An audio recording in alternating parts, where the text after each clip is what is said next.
La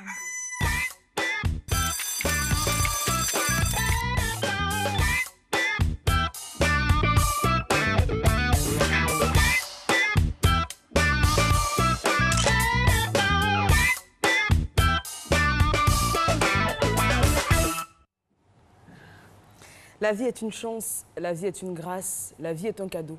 Raison pour laquelle on l'appelle le présent. Bonjour chez vous, merci de nous rejoindre sur RTI 1 pour votre matinale sur la chaîne qui rassemble.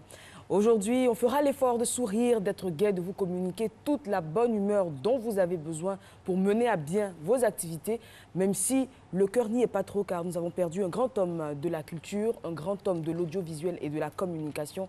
La maison a vu s'en aller Kader Ndao, grand animateur de la RTI. Repose en paix, grand frère. Cela dit, nous sommes présents et bien présents sur votre chaîne pour cette matinale. Je ne suis pas seule, je suis Eva Mani, également Marco est là. Bonjour à tous, mesdames et messieurs, ravi d'être en votre compagnie pour ce troisième rendez-vous de la semaine. On est très heureux parce qu'on fait un métier magnifique, malgré les douleurs, malgré donc tout ce qui nous bouscule notre esprit, notre corps, notre cœur.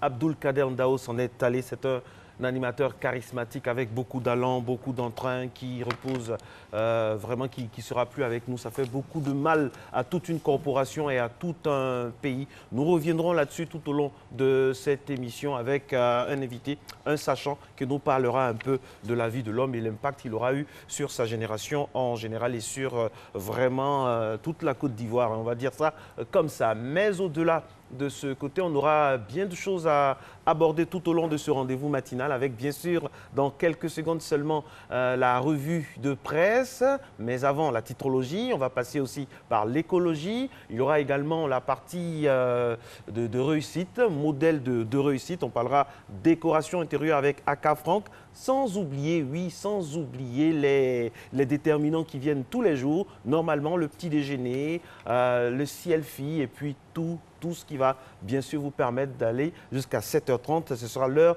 de fermeture de ce rendez-vous. Tout de suite, au pas de course, nous allons avec la titrologie. Fatim Djidji est déjà prête.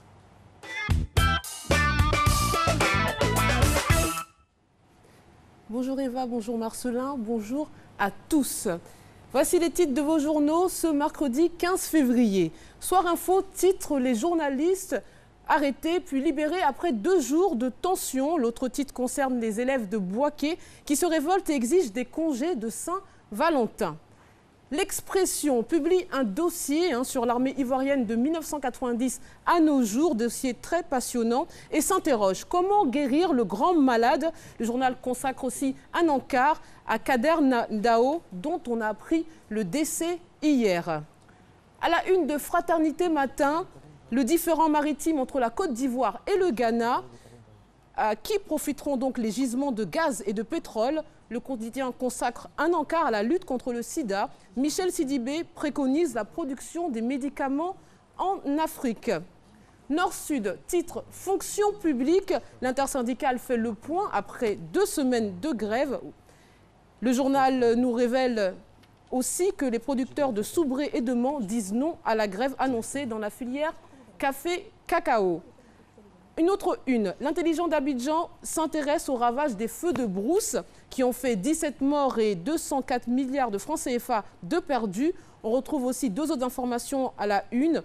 Pas de prison pour les journalistes privés de liberté pendant 48 heures. Et à Bouaké, des élèves s'opposent au nouveau calendrier scolaire. Et je vous en parlerai plus en détail lors de la revue de presse. Et on finit avec la une du Patriote qui s'intéresse aux effets des routes bitumées par le chef de l'État et titre « Qui a dit qu'on ne mange pas goudron ?» On retrouve aussi la libération des journalistes et bien sûr le décès de Kader Ndao, dont je parlerai plus en détail vendredi lors de la revue de presse consacrée aux personnalités. C'était les titres, on se retrouve donc pour la revue de presse juste après le journal. À tout à l'heure.